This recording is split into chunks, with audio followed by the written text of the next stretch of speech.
7 দিন যদি এরকম আমল করতে পারেন, আল্লাহ পাক রব্বুল আলামিন অলৌকিকভাবে আপনাকে সুস্থতার নিয়ামত দান করবেন। কিভাবে আপনি আমলটি করবেন?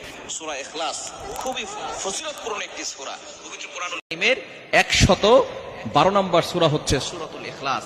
এই সূরাতুল ইখলাসের ভিতরে মাত্র 3টি আয়াত আছে। সূরা ইখলাস পারা না এমন কেউ নাই। সূরা ইখলাসের ভিতরে আল্লাহ পাক রব্বুল আলামিনের পরিচয় আছেন। নবীজি সাল্লাল্লাহু আলাইহি ওয়াসাল্লাম যখন মক্কার ভিতরে কালিমার দাওয়াত দেওয়া শুরু করলো, তখন কাফেররা বলা শুরু করলো, ইয়া মুহাম্মদ, হে আব্দুল্লাহর ছেলে মুহাম্মদ, তুমি যে আল্লাহর কথা বলো, আমাদের দেব দেবতা তো কোটি কোটি, কিন্তু তুমি যে আল্লাহর কথা বলো সে আল্লাহ কয়জন? সাথে সাথে আল্লাহ পাক রব্বুল আলামিন সূরা নাজিল করলেন তার পরিচয় দিয়ে, কুল হুয়াল্লাহু আহাদ আল্লাহুস সামাদ লাম ইয়ালিদ ওয়া লাম ইউলাদ ওয়া লাম ইয়াকুল লাহু কুফুয়ান আহাদ। নবী হে, আপনি বলে দেন। তারা আপনাকে জিজ্ঞেস করে আল্লাহ কয়জন? হুয়াল্লাহু আহাদ, আল্লাহ হচ্ছেন এক, অদ্বিতীয়। আল্লাহ পাক রব্বুল আলামিন একজন। আল্লাহ কি অনেকজন না একজন? আল্লাহ হচ্ছেন একজন। এটা হচ্ছে আল্লাহ তাআলার পরিচয়। কুল হুয়াল্লাহু আহাদ আল্লাহুস সামাদ। আল্লাহ পাক রব্বুল আলামিন কারো প্রতি মুখাপেক্ষী নন। দুনিয়ার সব মানুষ কারো না কারো মুখাপেক্ষী আছে। কোটি কোটি টাকার মালিক বিল্ডিং করবে, রাজমিস্ত্রির কাছে মুখাপেক্ষী। সে ভাত খাবে, সে ভাত খাওয়ার জন্য চাউল কিনতে দোকানে যাবে, সেই দোকানের কাছে তিনি মুখাপেক্ষী।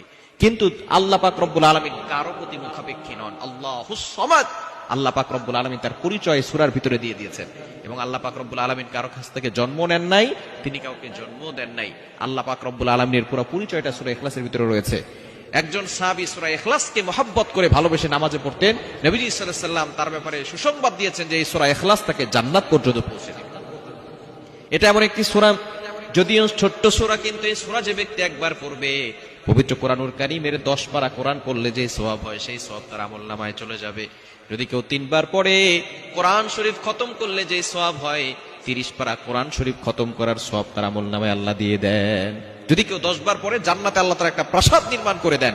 সুতরাং সূরা ইখলাসের ফজিলত অনেক বেশি। কিভাবে সূরা ইখলাসের আমলটি করবেন? আমাদের ভিতরে অনেকেরই বিভিন্ন ধরনের সমস্যা আছে, অভাব কোনো সময় যায় না। আপনি হালকা অল্প কিছু চিনি নিবেন, রাতের বেলা ঘুমানোর আগে আমলটি করতে পারেন, এশারা নামাজের পর পর আমলটি করতে পারেন।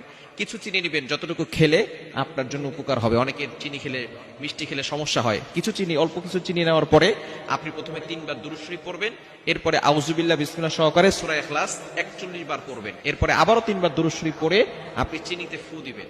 এরপরে ওই চিনিটা যতটুকু আপনি পারেন ততটুকু খাওয়ার চেষ্টা করবেন। আল্লাহ পাক রব্বুল আলামিন আপনার চেহারার সৌন্দর্য বাড়িয়ে দিবেন। এবং আল্লাহ তাআলা আপনার চেহারার ভিতরে যে দাগ আছে, অথবা শরীরে যদি কোনো দাগ থাকে, সেই দাগটা আল্লাহ পাক রব্বুল আলামিন কমিয়ে দিবেন। সূরা ইখলাসের প্রতি ইয়াকিন রেখে, আল্লাহর প্রতি বিশ্বাস রেখে কোরআনের পাওয়ার আপনি অবশ্যই দেখতে পারবেন এবং ভালো ফলাফল পাবেন। এবং এই চিনিটা আপনি যদি খান এবং